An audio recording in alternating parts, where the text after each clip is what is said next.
hidup kami. Engkau Tuhan yang tidak pernah meninggalkan kami. Bahkan apapun persoalan kami mau melihat kepada Tuhan yang besar itu. Kami tidak ingin dikalahkan oleh rasa takut kami Tuhan.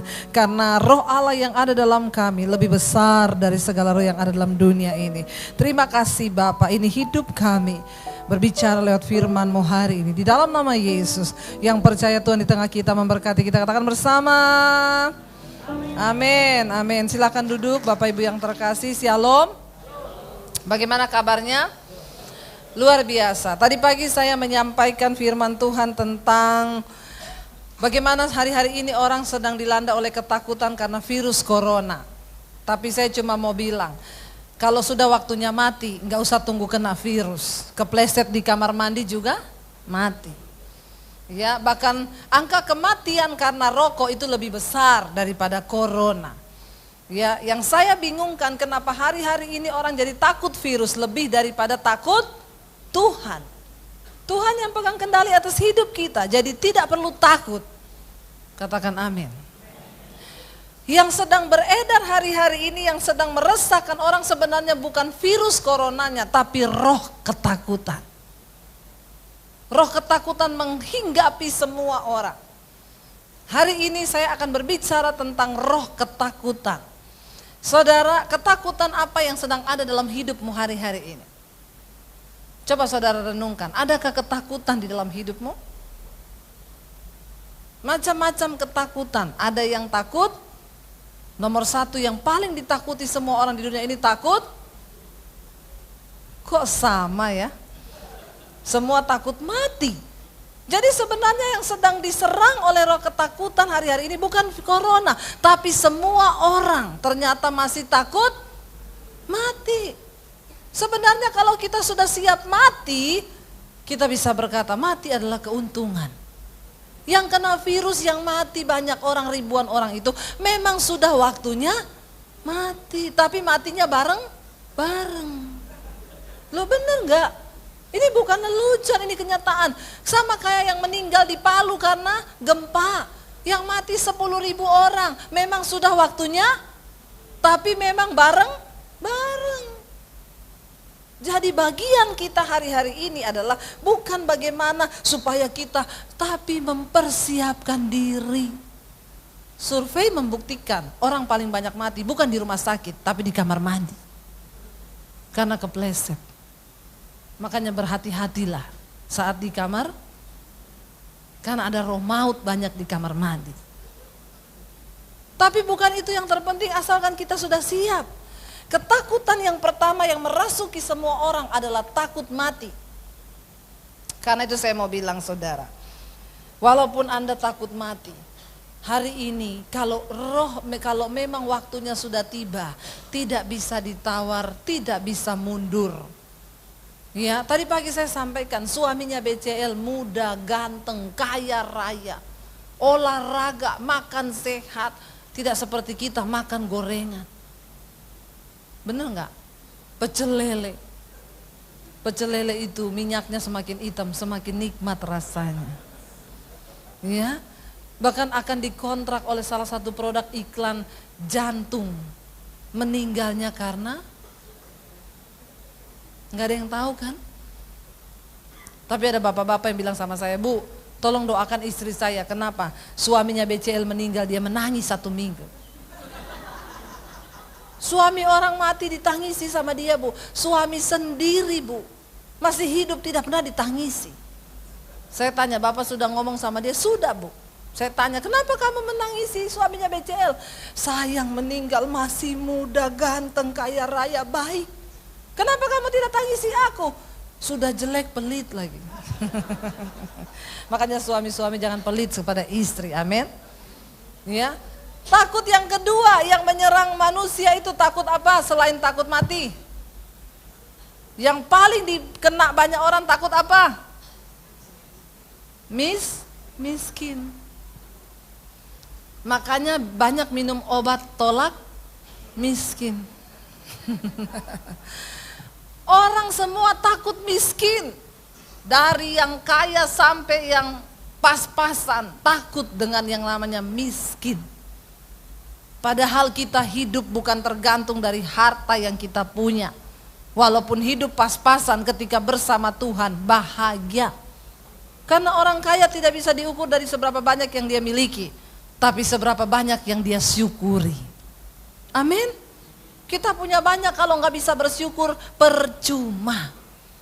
Ya, tapi kita walaupun punya apa adanya sedikit, waktu kita syukuri, kita sudah jadi orang kaya. Karena bukan berapa banyak yang kita punya, tapi berapa banyak yang bisa kita syukuri. Jangan hidup diperbudak oleh uang. Ya, memang uang tidak bisa beli segalanya, tapi segalanya butuh. Memang uang tidak dibawa mati, tapi nggak ada uang bawanya. Ampuni mereka Tuhan. Karena mereka tahu apa yang mereka ucapkan. Ya, takut miskin. Orang semua berlomba-lomba bagaimana menjadi kaya. Ya, ada yang pergi ke Gunung Kidul, ada yang nyolong. Ada orang konseling sama saya, ibu, doakan saya kehilangan pekerjaan. Kenapa? Ketahuan pakai uang kantor. Dan saya harus mengembalikan ratusan juta, Bu. Kenapa bisa terjadi? Awalnya saya nyolong dikit-dikit. Lama-lama menjadi. Bukan cuma itu. Ada orang yang nyolong uang kolektor di gereja. Pernah kejadian penghitung kolektor. Waktu ketahuan sudah ratusan juta. Hati-hati yang suka ngitung uang. Ya, ada setan di situ. Tiap kali ngitung dimasukin di sepatu. Amplop-amplop yang gede diinjak di dalam sepatu. Ya. Memang tidak ada manusia yang lihat, tapi mata Tuhan melihat. Akhirnya ketahuan karena ada satu orang yang kasih persembahan di gereja, tapi tidak keluar di pengumuman. Dia kasih kode di situ. Kenapa nggak ada di pengumuman gereja uang yang saya kasih? Diselidiki, dilihat semua, ternyata ketahuan. Ya, lalu mengaku saudara. Akhirnya harus nyicil. Dan dia dipecat. Kenapa? Orang kepengen kaya, takut miskin. Alkitab berkata, cukupkan dirimu dengan apa yang ada padamu. Waktu kita merasa mencukupkan diri dengan apa yang ada, maka disitulah kita bisa memaknai dan mensyukuri apa yang ada. Kenapa orang bisa nyolong? Takut miskin. Kenapa? Karena gaya lebih besar daripada daya. Makanya saya bilang kemarin, ini khotbah saya lagi banyak beredar di TikTok. Orang mati bukan karena penyakit, tapi karena cicilan. Karena ada dua hal yang membuat jantung kita berpacu dengan cepat. Jatuh cinta dan jatuh tempo. Makanya jangan banyak cicilan, biar tidak cepat mati. Saya kaget dikirimi TikToknya saudara, orang pakai jilbab. Semua saudara niruin suara saya itu, puji Tuhan lah jadi berkat. Ya, jadi saudara jangan takut miskin. Amin. Seberapa banyak pun uang yang kau punya tidak dibawa, mati. Waktu kita mati nggak bisa juga pakai peti dari emas. Sehebat apapun mobil yang kau miliki dibawa ke kuburan cuma pakai ambulans. Jadi nggak usah lah. Lalu takut apa lagi? Takut mati, takut miskin, takut apa? Yang berikutnya takut setan. Ada yang masih takut setan sini? Angkat tangan yang takut setan. Ya, tidak usah takut setan karena sekarang setan itu sudah bilang manusia lebih setan dari. Ya, sampai setan yang takut sama kita. Selingkuh yang disalahin siapa? Setan. Setan bilang enak di lu sial di gua. Ya, jadi nggak usah takut setan. Roh yang ada dalam kita lebih besar. Hidup seadanya saja. Percaya sungguh kepada firman. Oke saudara. Hari ini kita akan belajar sama-sama mengapa kita perlu mengalahkan ketakutan. Kenapa? Mari buka sama-sama. 2 Timotius pasal yang pertama ayat yang ke-7. Mengapa kita perlu mengalahkan ketakutan?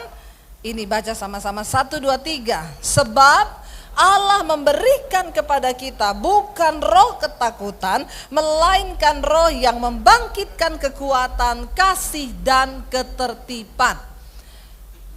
Kenapa kita harus usir roh ketakutan dari dalam diri kita? Karena itu bukan dari Tuhan. Amin. Ketakutan bukan dari Tuhan. Karena itu kita perlu usir dari diri kita. Sebab Tuhan tidak pernah memberikan kepada kita roh ketakutan. Ketakutan itu roh. Dan kalau dia roh berarti dia bisa mengikat hidup saudara dan saya. Sehingga banyak orang hari-hari ini dibelenggu oleh ketakutan. Pernah satu orang ibu datang kepada saya, Bu Debbie, doakan saya Bu. Mukanya tertekan, cemas luar biasa. Kenapa? Saya kena sakit ginjal Bu. Ya udah kita berdoa ya Bu ya. Waktu kami sedang berdoa, lalu Roh Kudus memberikan saya satu hikmat di dalam hati saya. Ibu ini tertekan bukan karena sakitnya, tapi karena ketakutan akan kematian. Seringkali yang membunuh orang itu bukan penyakitnya, tetapi rasa takut. Lalu saya bilang sama dia, Ibu, Tuhan berkata jangan takut, ibu takut mati ya. Langsung meledak, dia nangis teriak saudara. Nangis sejadi-jadinya saya berdoa di dalam nama Yesus. Semua roh ketakutan akan kematian aku patahkan dalam nama Yesus. Dia nangis berteriak sekuat-kuatnya. Dia bilang setelah itu, Ibu saya merasakan kelegaan. Iya, ibu orang sakit belum tentu langsung mati.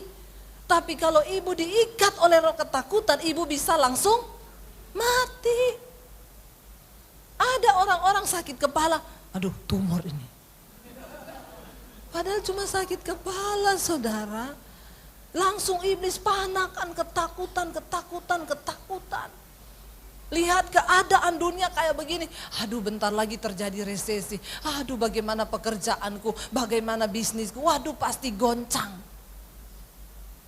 Makanya saudara belajar mempercayai firman Tuhan. Banyak orang memperkatakan Mazmur 91. Nanti saudara lihat, bisa nonton di channel YouTube saya. Khotbah saya tadi pagi tentang Mazmur 91. Tidak semua orang Kristen akan mengalami janji Tuhan di dalam Mazmur 91. Jadi jangan dengan mudahnya engkau menghafalkan ayat itu, lalu engkau tulis, engkau catat, taruh di dompet. Udah seperti jimat dan mantra. Maaf, untuk menikmati janji firman Tuhan ada syarat yang harus kita penuhi. Karena firman Tuhan itu bukan ayat yang murahan. Tadi pagi saya jelaskan, orang yang mengalami janji Tuhan di Mazmur 91, di ayat yang pertama di sana dikatakan, orang yang berlindung dalam lindungan yang maha kuasa, bermalam di dalam naungan. Di dalam bahasa Inggrisnya dikatakan, orang yang berada di dalam the secret place of God, di tempat rahasianya Tuhan. Jadi kalau hari ini kita tidak berada di tempat rahasianya Tuhan, jangan mimpi ayat itu bisa terjadi. Apalagi orang Kristen latah hari-hari ini, mau pergi ke rumah selingkuhan, dia perkatakan Mazmur 91. Dia pikir itu bisa terjadi. Hidup dalam kenajisan tapi dia perkatakan Mazmur 91. Ya jangan mimpi saudara. Kalau kita ingin menikmati, kita harus berada di tempat rahasianya Tuhan. Bagaimana caranya? Hidup dalam kekudusan dan perkenanan Tuhan. Baru engkau bisa menikmati semua janji Tuhan. Kita kembali, kenapa kita harus mengusir roh ketakutan? Karena itu bukan dari Tuhan. Mari kita menerima sesuatu yang hanya berasal dari Tuhan. Ya, supaya hidup kita ini digerakkan oleh apa yang ada di dalam diri kita, mempercayai firman Tuhan, lalu kita bergerak di dalam alam roh bersama dengan Tuhan, dalam dimensinya Tuhan. Amin. Orang yang hidup dalam ketakutan tidak mungkin diberkati Tuhan. Ingat, apa yang engkau takutkan kata firman Tuhan, itu yang akan menimpa. Karena sesuatu yang kita takutkan itu sama dengan kita imani. Benar enggak? Satu kali ada sebuah percobaan dilakukan kepada seorang mahasiswa, bagaimana kuasa ketakutan itu bisa bekerja. Lalu teman-temannya itu mengerjain dia, saudara. Yuk kita sepakat ya, nanti kita kerjain dia. Dia datang ke sekolah, saudara. Waktu masuk pintu gerbang ketemu satu orang teman. Temannya bilang gini, ih kamu kok pucat banget ya, sakit ya? Enggak tuh, emang pucat ya? Iya pucat. Lalu dia mulai takut. Masa saya pucat ya? Sakit apa ya? Dia masuk ke kelas ketemu temannya satu lagi. Kamu kok pucat banget? Kamu sakit ya? Ini penelitian yang benar-benar dicobai, dilakukan dan memang ada hasilnya. Kamu sakit ya? Dia ngomong enggak itu. Masa saya pucat? Lalu dia mulai takut. Apa aku sakit ya? Lalu dia pergi ke toilet, saudara. Di toilet ketemu sama satu orang lagi yang memang sengaja mencobai. Kamu kok pucat banget, sakit? Enggak, itu saya enggak sakit. Tapi kok semua orang bilang begitu. Dia pergi ke cermin di toilet. Pucat ya saya ya? Sakit ya? Lalu dia mulai takut. Emang saya ada sakit ya? Saudara tahu, 3 hari kemudian dia tidak masuk sekolah. Beberapa hari semua teman berkata begitu. Lalu berapa hari kemudian mereka dengar dia benar-benar diopnam. Kenapa? Karena ketakutan. Waktu kita takut, tubuh kita memproduksi hormon yang sangat merugikan kesehatan. Makanya jangan takut. Berserah kepada Tuhan, saudara. Ya, harus kita lawan semua roh ketakutan. Kenapa? Yang pertama, itu bukan dari Tuhan. Alkitab berkata, sebab Allah tidak memberikan kepada kita roh ketakutan. Ya, Allah berikan kepada kita bukan roh ketakutan, melainkan roh yang membangkitkan kekuatan. Ketakutan lawan katanya kekuatan. Orang-orang yang hidup dalam ketakutan, mereka lemah dan tidak bisa punya kekuatan. Makanya tentara yang takut tidak mungkin memenangkan pertempuran, karena dia sudah kalah sebelum berperang. Amin. Waktu para pengintai didengarkan kata-kata yang menakutkan, kamu mau ke sana, itu orang-orang gede-gede. Nggak mungkin kita menang. Ciut, semuanya mundur, nggak ada yang berani.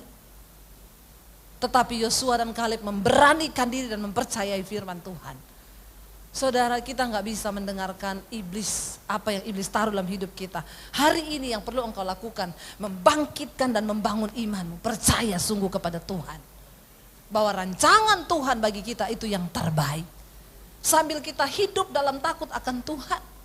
Hanya satu ketakutan yang perlu kita hidupi hari-hari ini. Takut akan Tuhan. Itu adalah satu ketakutan yang mengalahkan semua ketakutan yang lain. Amin. Takut akan Tuhan. Jangan takut sama corona. Lebih daripada engkau takut sama Tuhan.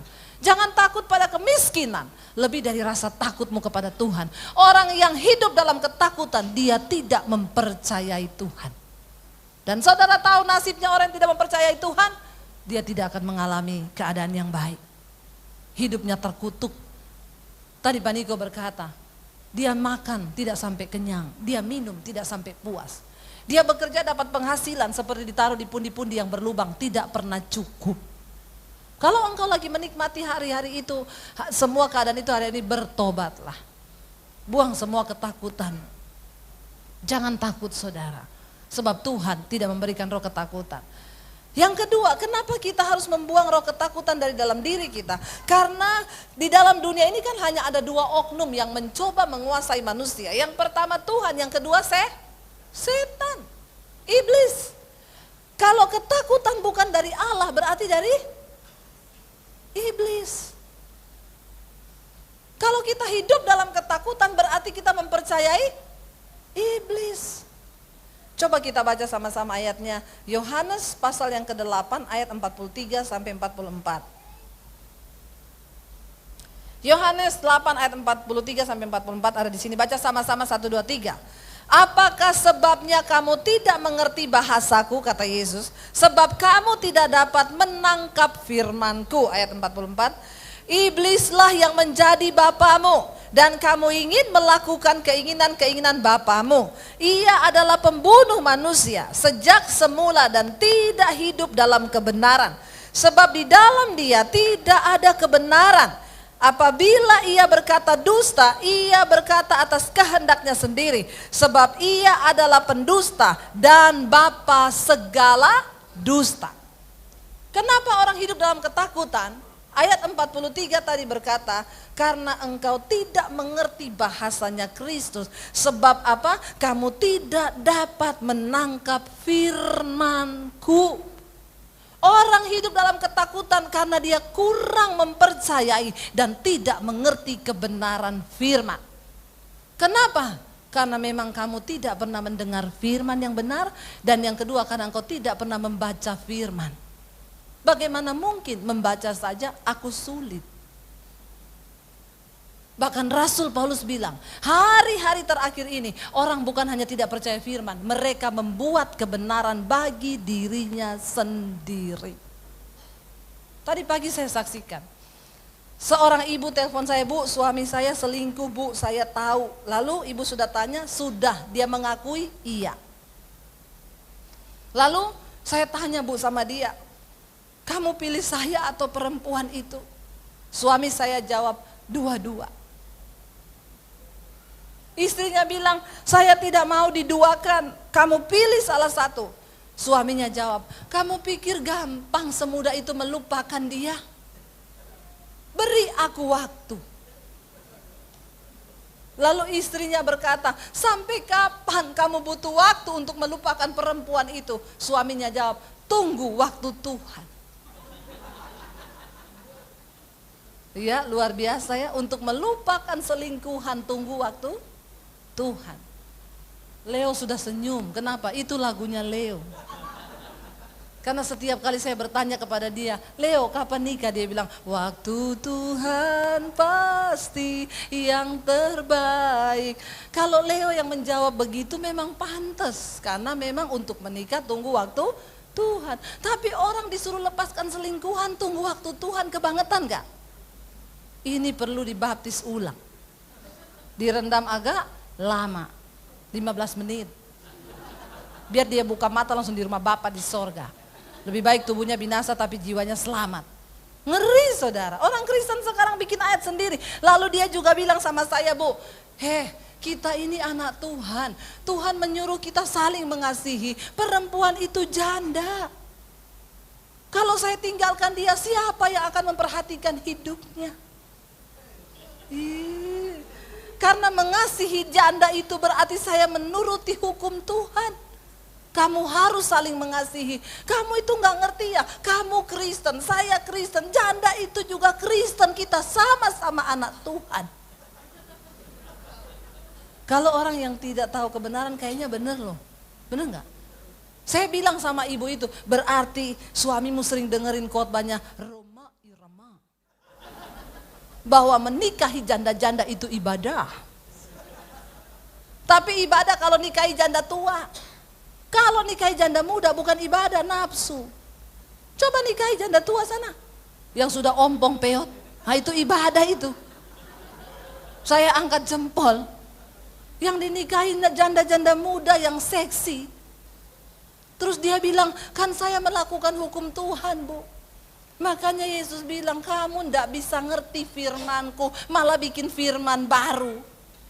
Saya bilang memang Tuhan suruh kita mengasihi sesama anak Tuhan, tapi Yesus tidak bilang begini, kasihilah janda-janda muda itu dan nikahilah mereka. Ndak ada ayatnya, sudah jangan putar balik firman. Kenapa kita hidup dikuasai ketakutan, dikuasai dosa? Karena Yesus bilang, kamu, nah ini saudara, kenapa saudara? Karena di sini tadi dikatakan, iblis itu bapa dari segala. Orang ini ngomong pakai firman, tapi tidak sesuai firman. Berarti itu adalah dusta. Dan siapa yang ngomong itu? Setan. Iblis itu memutarbalikkan kebenaran. Coba saudara lihat lagi tadi ayat 44, kita baca lagi sama-sama di sana. Ya, dikatakan ayat 44, iblislah yang menjadi bapamu dan kamu ingin melakukan keinginan-keinginan bapamu. Yaitu menikahi janda tadi yang Kristen. Ia adalah pembunuh manusia sejak semula dan tidak hidup dalam kebenaran. Maka dia putar balikan, sebab di dalam dia tidak ada kebenaran. Apabila ia berkata dusta, ia berkata atas kehendaknya sendiri. Kalau engkau memutar balikan firman dan membuat alasan atas setiap dosamu atas kehendakmu sendiri, maka bapamu adalah iblis. Bilang amin yang kenceng. Berhenti jadi orang Kristen yang suka mempermainkan kebenaran. Cukup saudara, karena Tuhan tidak bisa dipermainkan. Amin. Sekali kebenaran, mari hidupi kebenaran. Sekali Alkitab berkata hidup dalam kekudusan, hidup dalam kekudusan. Jangan buat alibi, ya.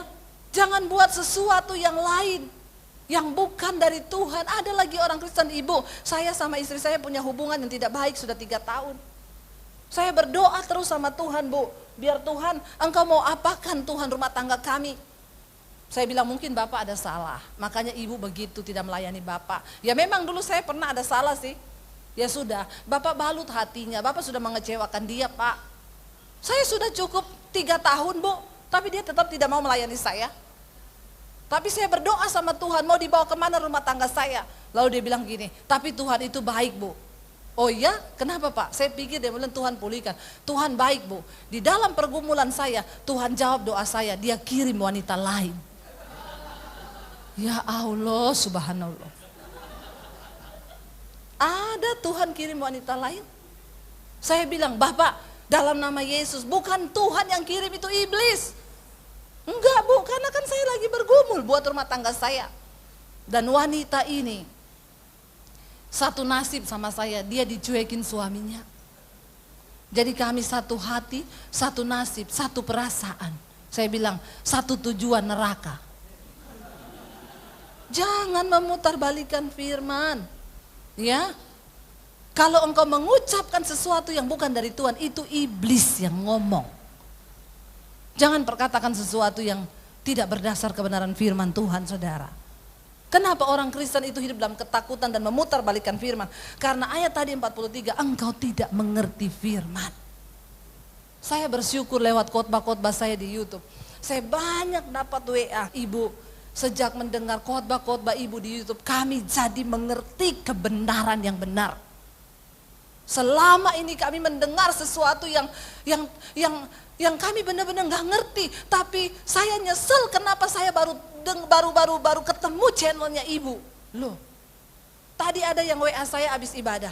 Bu, saya orang Kristen, 60 tahun saya jadi Kristen. Saya ke gereja tiap minggu, bahkan saya pelayanan. Tapi saya hidup di dalam dosa, jatuh bangun. Setiap hari saya meneteskan air mata dan hanya pengen mengejar perkenanan Tuhan. Karena sudah terlalu banyak waktu yang saya buang, 60 tahun melakukan sesuatu yang tidak berkenan. Saya menyesal, bu. Dan ternyata benar karena dosa-dosa saya itu. Sekarang anak-anak saya rumah tangganya tidak berbahagia karena mereka mendapat kutuk dari bapaknya ini. Yang tidak hidup dalam kebenaran. Saya melakukan kenajisan, bu, berkali-kali saya menyakiti, tapi saya tidak mengerti. Sejak saya mendengar khotbah-khotbah ibu, saya mulai mengejar kekudusan. Berapa bulan terakhir ini, ibu tolong doakan saya, apakah Tuhan masih berkenan menerima saya. Ibu tahu saya mengetik ini kepada ibu, air mata saya berlinang-linang. Saya nangis mendengar yang begitu, saudara. Saya bilang, Pak, sorga bersorak-sorai karena ada satu jiwa yang mau kembali melakukan apa yang berkenan di mata Tuhan. Itu yang Tuhan mau, jangan ditipu sama iblis. Banyak orang Kristen yang berkata kita dibenarkan bukan karena perbuatan kita, tapi hanya karena kasih karunia. Iya, itu berlaku ketika pertama kali kita terima Yesus. Tuhan memanggil saya bukan karena kebenaran saya, justru karena saya hidup di dalam dosa dan hidup saya kotor dan sampah. Dan Tuhan pungut saya, itu bukan karena kebenaran saya. Tapi ketika saya menerima Yesus sebagai Tuhan, saya menerima anugerahnya. Alkitab berkata, kerjakan keselamatan itu dengan takut dan gentar. Hiduplah di dalam takut dan gentar selama engkau menumpang di dunia ini. Takut akan Tuhan. Amin. Mari kita hargai anugerah Tuhan. Jangan dengarkan setan, saudara. Kenapa? Setan itu pendusta. Jangan mau ditabur roh ketakutan sehingga engkau hidup terbelenggu. Hari ini buang semuanya itu. Ya, buang semua yang menghambat kita untuk percaya kepada janji Tuhan. Minta supaya Tuhan berikan engkau hikmat dan pengurapan Roh Kudus supaya engkau mengerti firman, mengerti kebenaran yang hakiki itu. Amin. Kenapa kita harus buang roh ketakutan? Yang pertama, itu bukan dari Tuhan. Yang kedua, itu dari setan. Jangan biarkan sesuatu yang dari setan hidup dalam diri kita. Lalu yang berikutnya, saudara, bagaimana kita dapat menaklukkan semua ketakutan yang ada dalam hidup kita? Yang pertama, perkatakan firman Tuhan. Apa yang pernah engkau alami bersama Tuhan, itulah yang menjadi modalmu untuk mengalahkan iblis. Mari kita lihat kisahnya sama-sama ketika Daud mengalahkan Goliat. 1 Samuel 17 ayat 32 sampai 36. 1 Samuel 17. Baca sama-sama 1, 2, 3. Berkatalah Daud kepada Saul, janganlah seorang pun menjadi tawar hati, karena dia, hambamu ini akan pergi melawan orang Filistin itu. Saudara, Goliat datang menebar roh ketakutan. Kenapa? Karena dia badannya besar. Dan ketika Goliat muncul, semua orang ketakutan. Mereka lupa bahwa Tuhan lebih besar daripada Goliat. Amin. Sebesar apapun masalahmu, ingatlah bahwa Tuhan lebih besar dari masalah kita. Saudara, Daud berkata, bagaimana caranya engkau mengalahkan ketakutan? Yang pertama, kalahkan ketakutan dengan perkataan positif firman Tuhan. Daud berkata kepada Saul, janganlah ada seorang pun menjadi tawar hati karena dia. Wow, di tengah semua orang Israel yang sudah gemeteran, karena melihat Goliat yang begitu besar, tiba-tiba ada seseorang yang muncul dan berkata, jangan ada yang tawar hati. Ada ibu-ibu yang telepon saya, ibu saya sudah menyerah. Kayaknya suami saya tidak mungkin bertobat. Saya bilang, ibu jangan perkatakan seperti itu perkataan setan. Berkata hari ini, aku percaya rumah tanggaku akan dipulihkan Tuhan. Waktu engkau percaya, maka Tuhan melakukan. Ketika engkau tidak percaya, maka tidak akan terjadi mujizat. Amin. Makanya engkau harus percaya. Lalu ayat yang berikutnya, tetapi Saul berkata kepada Daud, lihat, karena sudah ketakutan, Saul memperkatakan-perkatakannya iblis. Coba baca. Saul berkata kepada Daud, tidak mungkin engkau dapat menghadapi orang Filistin itu untuk melawan dia, sebab engkau masih muda, sedang dia sejak dari masa mudanya telah menjadi prajurit. Roh ketakutan itu berjangkit. Waktu suami takut, maka istri takut. Waktu suami istri takut, anak-anak ikut takut. Coba saudara, kalau ada orang bilang gini, itu tempat ada setannya loh. Orang satu datang bilang, tempat itu ada setan. 2 orang, ada setan. Orang ketiga datang, 2 orang ini meyakinkan, itu tempat ada setan.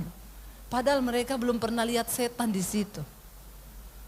Tapi coba kalau orang bilang gini, ada setan. Lalu kita bilang, mana setannya? Amin. Kita sedang memperkatakan iman. Ya, saya pernah saudara, satu kali syuting di satu studio stasiun televisi. Lalu saya mau syuting yang kedua, Bu mau ganti baju? Iya. Di mana ya? Situ aja Bu, ada ruangan kosong. Terus gini, Bu, tapi hati-hati loh. Kenapa? Horor. Saya masuk saudara. Terekam itu kata-kata horor. Jadi saya sambil merinding-merinding, memang ruangannya itu gelap gulita tapi saya harus tutup pintu kan. Ya, saya lagi ganti baju, saya rasa ada bayangan hitam besar di belakang saya berdiri. Ya, merinding bulu kuduk saya pakai baju cepat-cepat saya lari. Lalu mereka bilang, "Ada apa Ibu? Sudah mengalami kan?" Kita di sini kalau syuting tengah malam, Bu, di kamera sering ada penampakan. Iya. Saya pergi lagi ke ruangan itu. Oh, setan sudah menipu saya. Saya masuk lagi ke ruangan itu, saya bilang, "Di mana engkau setan? Kamu pikir saya takut? Roh yang ada dalamku lebih besar." Enggak ada tuh yang menampakkan diri. Kenapa saya merasa ada bayangan hitam besar? Karena saya sudah ditanamkan perkataan iblis, horor loh Bu di situ. Lalu perkataan itu merasuk ke hati saya sambil ganti baju, horor loh di sini. Lalu tiba-tiba ada bayangan muncul di belakang saya lari ketakutan. Tapi waktu saya mengerti tipu daya iblis, saya masuk ke ruangan itu, saya berdiri lama, enggak ada apa-apa. Amin. Itu tipuan iblis. Ya. Jadi kalau engkau takut, perkatakan. Ya, lihat Saul, dia sudah kejangkit roh ketakutan dari orang Israel yang berkata, "Itu Goliat gede banget." Bahkan Saul berkata kepada Daud, "Enggak mungkin kamu bisa kalahkan dia. Kamu masih anak kecil ingusan. Dia prajurit tiap hari kerjaannya latihan. Kamu apa? Enggak pernah latihan. Kerjamu cuma kambing gembala, kambing domba." Ayat yang berikutnya. Tetapi Daud berkata kepada Saul, "Hambamu ini." Bagaimana mengalahkan ketakutan? Ketika engkau punya pengalaman pribadi bersama Tuhan, itu menjadi modal engkau mempercayai Tuhan, karena aku pernah mengalami dulu. Daud bilang begini, "Hambamu ini biasa menggembalakan kambing domba ayahnya. Apabila datang singa atau beruang yang mau menerkam seekor dari domba kawanannya, maka aku mengejarnya." Singa dikejar, beruang dikejar, menghajarnya dan melepaskan domba itu dari mulutnya. Wow, enggak saudara? Ya. Kemudian apabila ia berdiri menyerang aku, maka aku menangkap janggutnya, lalu menghajarnya dan membunuhnya. Ternyata di padang dia menggembalakan, dia sudah punya pengalaman dengan Tuhan. Semakin banyak engkau menghadapi persoalan dan engkau melewatinya bersama dengan Tuhan, dan engkau melihat kemenangan, itu akan menjadi modal untuk engkau mempercayai Tuhan dan tidak ragu dengan janji kemenangannya. Karena itu ketika engkau sedang menghadapi sesuatu yang berat, Daud menghadapi singa dan beruang itu bukan tantangan yang mudah. Bagaimana mungkin seorang manusia bisa kalahkan singa dan beruang? Hei, tidak mungkin. Tapi bersama dengan Tuhan, Daud mengalahkan singa dan beruang itu. Engkau bisa menghadapi setiap persoalan berat di hidupmu. Semua cuma tergantung ketika engkau mau percaya sama Tuhan. Amin saudara. Percayai Tuhan. Ya, Daud bilang, "Aku merobek mulutnya, aku tarik janggutnya. Aku keluarkan domba dari mulutnya, lalu aku bunuh singa dan beruang itu." Ayat berikutnya saudara, baca sama-sama 1, 2, 3. "Baik singa maupun beruang telah dihajar oleh hambamu ini, dan orang Filistin yang tidak bersunat itu, ia akan sama seperti salah satu daripada binatang itu, karena ia telah mencemooh barisan daripada Allah yang hidup." Waktu setan menakuti engkau dengan tipu dayanya, dia sedang mencemooh Tuhanmu yang besar. Karena itu jangan percaya. Engkau perkatakan firman Tuhan. Daud bilang apa? Nasibnya akan jadi sama seperti singa dan beruang. Kenapa? Karena dia mencemooh barisan Allah yang hidup. Daud punya keyakinan Tuhannya lebih besar daripada Goliat. Amin. Lalu ayat berikutnya berkata, pula kata Daud, "Tuhan yang telah apa? Melepaskan aku dari cakar singa dan dari cakar beruang. Dia juga yang akan melepaskan aku dari tangan orang Filistin itu." Kata Saul kepada Daud, "Pergilah, Tuhan menyertaimu." Langsung berubahkan omongannya Saul. Waktu dia dengar perkataan firman, saudara, engkau bisa mengubah keadaan, engkau bisa mengubah orang-orang di sekelilingmu waktu engkau datang dengan perkataan firman. Sekalipun dokter bilang sakitmu tidak mungkin sembuh, bagi Tuhan tidak ada perkara yang mustahil. Saya mau saksikan saudara, saya diundang pelayaran di Purwokerto. Saya ketemu dengan sepasang suami istri yang undang saya. Saya dijemput oleh anaknya, ya sudah selesai kuliah dan sudah bekerja. Lalu di jalan dia cerita, "Ibu, anak saya ini menurut perkiraan dokter dulu harusnya meninggal sejak di dalam kandungan." "Kenapa Pak?" "Saya punya anak kembar, lama kami menikah tidak punya anak, lalu kami berdoa, lalu istri saya hamil. Ketika hamil kami periksa ke dokter Bu, dokter bilang sebaiknya digugurkan. Kenapa? Karena ibu punya kista dan ada virus di dalam kandungannya ibu. Itu virus yang ada di kucing. Ya, dan kalau orang hamil ada virus itu, biasanya tidak bisa hamil orang kalau ada virus itu. Tapi ini ibu hamil dan sebenarnya ibu ada kista. Sebenarnya nggak bisa hamil. Cuma saya bingung kenapa ibu hamil dan ini anak kembar. Jadi sebaiknya ibu gugurin. Karena anak ini lahir akan cacat. Dia dan suaminya menyatukan imannya, enggak. Kami tidak akan gugurkan anak ini karena kami tahu kalau Tuhan sudah beri anak itu anugerah. Mereka menjalani dengan iman. Dan benar anak itu lahir. Waktu anak itu lahir, sekitar usia 3 bulan, anak ini tidak bergerak-bergerak seperti bayi lain yang sudah bisa yang sudah bisa tengkurap. Itu cuma diam begini dan kepalanya membesar, dua-dua. Lalu dibawa ke dokter yang tangani anak ini 3 dokter ahli. Ahli syaraf, ahli virus, sama satu tuh ahli apa tuh saya lupa. Jadi 3 dokter ahli, 5 dokter sama dokter anak dan dokter umum. Dokter itu bilang, "Ibu, anak ibu ini karena virus itu terus bekerja di otaknya, jadi anak ibu akan mengalami kelainan seperti anak-anak yang memang mengalami virus ini dari dalam kandungan, kepalanya akan membesar." Saudara pernah lihat ya anak-anak yang kepalanya gede banget? Ya, itu karena virus. Ya. Dan dokter bilang, "Bapak lihat otaknya, scan otaknya anaknya Bapak." Jadi di foto saudara, dia lihatkan saya fotonya. Ini otak yang sehat Pak, warnanya itu cerah. Ini otaknya Bapak, anaknya Bapak sudah hitam dan mengkeret.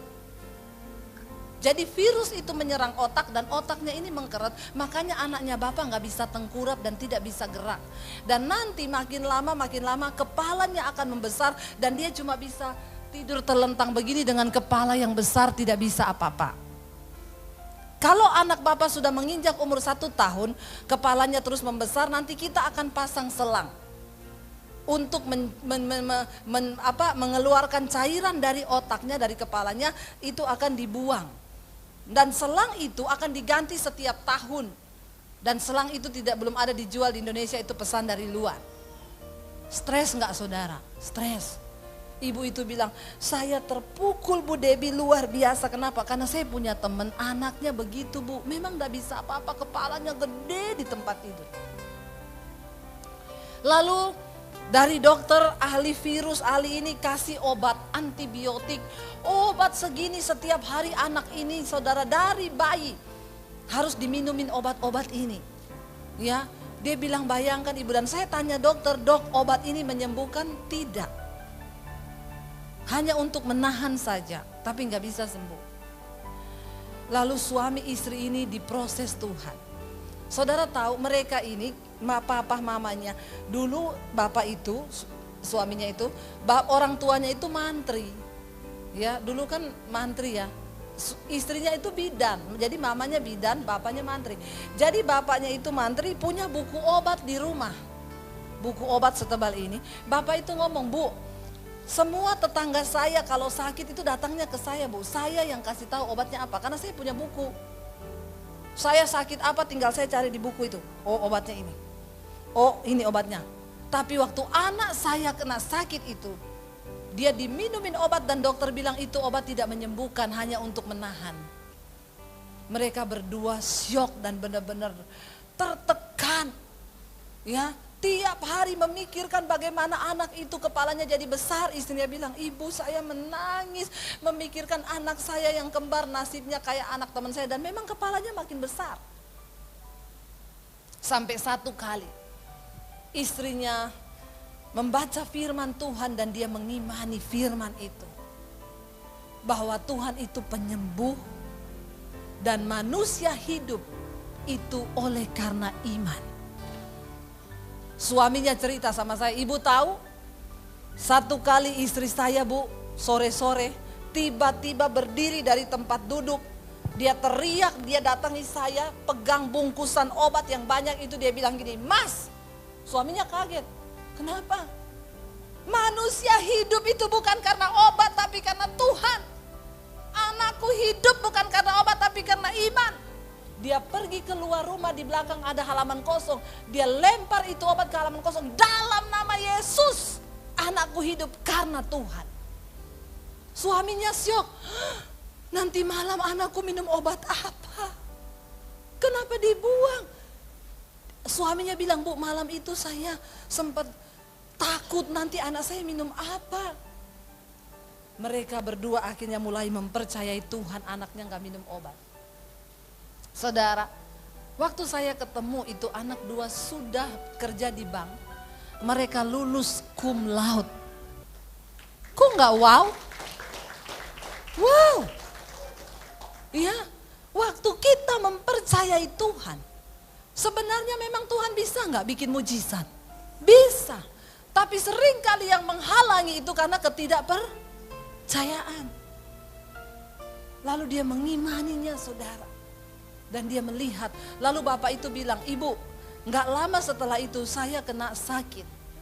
Waktu periksa ke Jakarta, dokter vonis saya positif kena kanker usus besar.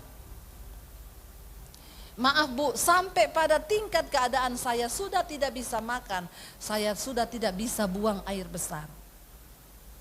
Saya sudah kesakitan. Saya berdoa di situ. Tuhan, apakah saya harus ke rumah sakit? Lalu saya mendengar jawaban Tuhan, tidak. Saya dapat penglihatan, saya melihat tubuh saya di rumah sakit didorong pakai dorongan jenazah ditutupi kain putih. Tuhan bilang kalau engkau pergi ke sana, itulah nasibmu. Lalu dia mulai berdoa, Tuhan apa makanan yang harus saya makan? Dia bilang saya buka satu buku renungan Bu. Ketika saya pas buka di tengah, bukan firman yang saya dapat, tapi tulisannya begini, makanan sehat yang harus Anda makan. Di situ ditulis makanlah buah-buahan dan sayur. Dan sejak saat itu Bu, saya tiap hari tidak makan apa-apa, cuma buah dan sayur di blender, di apa, sembuh. Dan sekarang dia melayani Tuhan bersama istri dan keluarganya. Wow gak saudara? Kalau saudara mau dengar kesaksiannya, tolong lihat di channel YouTube saya, Debbie Basjir TV. Saya bukan iklan, tapi rugi kalau engkau tidak menyaksikan kebesaran Tuhan. Di situ ada foto-foto anaknya yang sudah dewasa, dari mereka masih bayi. Saudara lihat saja judulnya di situ, saya membuang semua obat. Coba saudara lihat, ya. Kenapa orang harus menyaksikan kasih Tuhan supaya engkau belajar percaya? Ini jamnya sudah selesai. Saya tadi sudah bilang kepada diri saya berkhotbah sampai jam 8:15. Karena jam 8:15 itu berarti 45 menit. Sekarang saya sudah 1 jam. Sudah kelebihan banyak waktunya. Tapi enggak apa-apa ya. Mau sampai jam berapa? Sampai jam 12 Anda puas, saya lemes. Karena ini sudah yang kelima saya khotbah saudara ya. Saudara luar biasa kan? Kenapa engkau harus memperkatakan firman? Karena firman itu berkuasa mengubahkan keadaanmu. Lihat ketika Daud memperkatakan firman, langsung Saul berubah. Dia bilang apa? Ya sudah, pergi, Tuhan menyertaimu. Wow enggak saudara? Coba kita lihat ayat yang berikutnya saudara. Ya. Lalu Saul mengenakan baju perangnya kepada Daud, ditaruhnya ketopang tembaga di kepalanya dan dikenakanlah baju sirah kepadanya. Saul meminjamkan baju perangnya kepada Daud karena dia bilang, Daud kamu menghadapi prajurit nggak boleh nggak pakai baju perang. Ini perlindungan bagimu. Ayat yang berikutnya, lalu Daud mengikatkan pedangnya di luar baju perangnya. Kemudian ia berikhtiar berjalan sebab belum pernah dicobanya. Dia belum pernah pakai baju perang. Maka berkatalah Daud kepada Saul, aku tidak dapat berjalan dengan memakai ini sebab belum pernah aku mencobanya. Kemudian ia menanggalkannya. Jangan coba sesuatu yang belum pernah Anda alami kuasanya. Nggak usah cari dukun, nggak usah cari orang pintar. Nggak usah coba dengan kekuatanmu, tapi percaya kepada kekuatan Tuhan. Daud mengandalkan Tuhan sepenuhnya. Dia bilang, maaf Saul, saya nggak pernah pakai ini, copot aja. Ayat yang berikutnya berkata apa? Lalu Daud mengambil tongkatnya. Di tangannya dipilihnya dari dasar sungai 5 batu yang licin. Dan ditaruhnya dalam kantong gembala yang dibawanya. Yakni tempat batu-batu sedang umpannya dipegangnya di tangannya. Demikianlah ia mendekati orang Filistin itu. Siapa sangka cuma dengan 5 batu dari sungai ternyata bisa bunuh Goliat. Jangan pernah batasi Tuhan dengan caramu. Karena Tuhan suka bekerja dengan cara yang tidak terduga. Amin. Bagian kita mempercayai saja. Nggak usah mendikte Tuhan. Tuhan harusnya begini. Udah copot semua. Yang engkau rasa mungkin bisa. Jangan harapkan orang lain menolongmu. Keluargaku bisa tolong saya. Berhenti menyalahkan keadaan dan mengharapkan sesuatu yang lain selain daripada Tuhan. Kenapa? Karena Tuhan bekerja dengan cara yang ajaib. Bahkan yang tidak pernah muncul di dalam akal logika kita. Ayat berikutnya berkata, orang Filistin itu kian dekat menghampiri Daud. Di depannya orang yang membawa perisainya.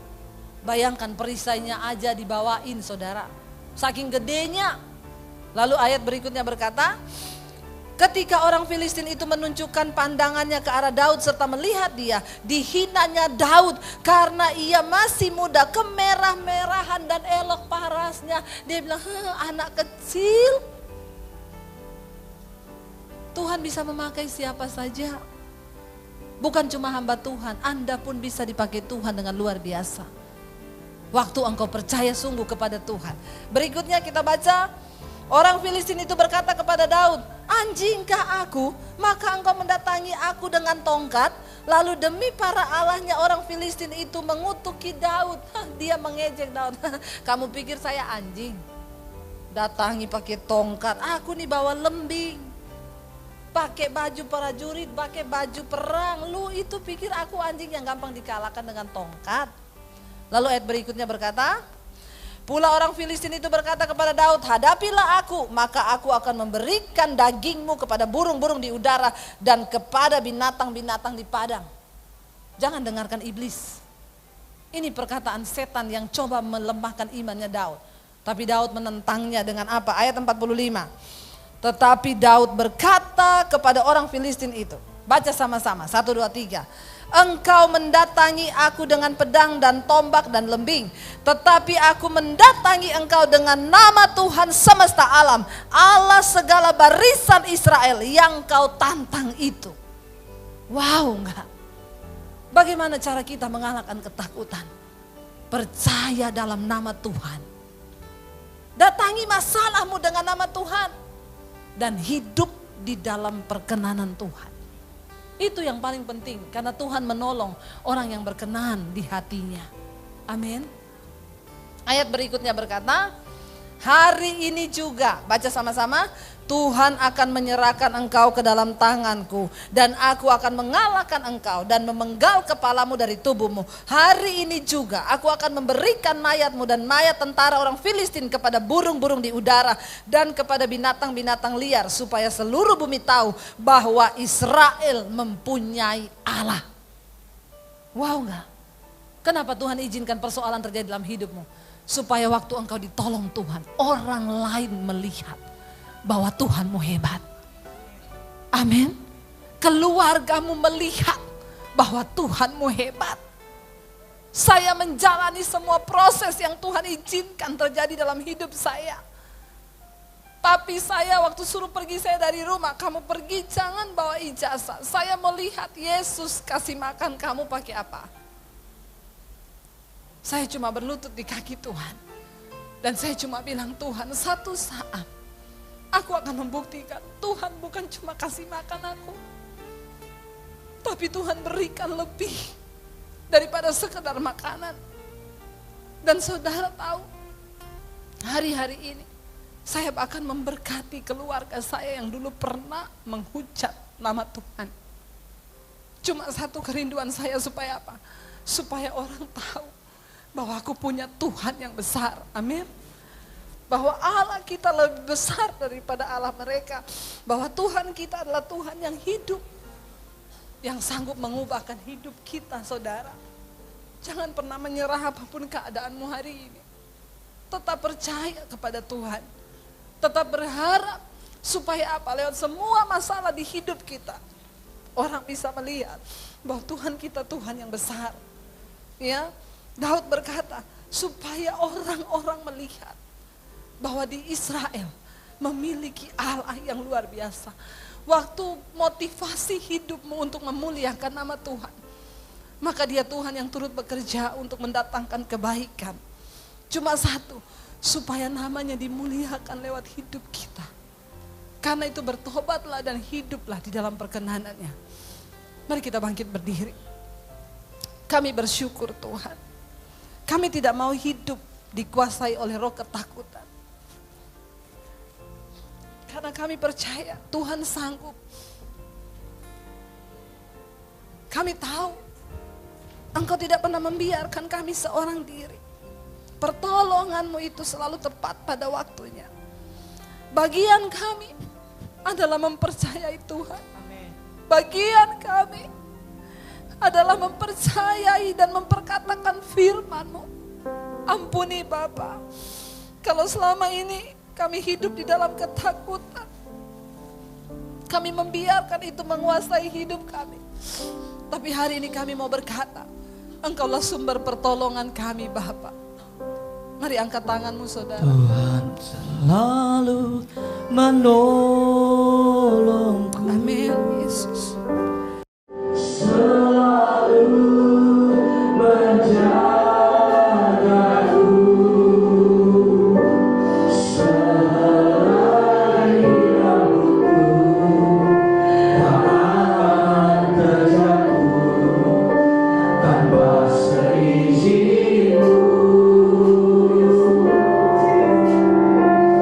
Tuhan selalu menolongku.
Shalom saudara, jika Anda merasa diberkati dengan channel YouTube saya, Anda bisa komen, like, dan share.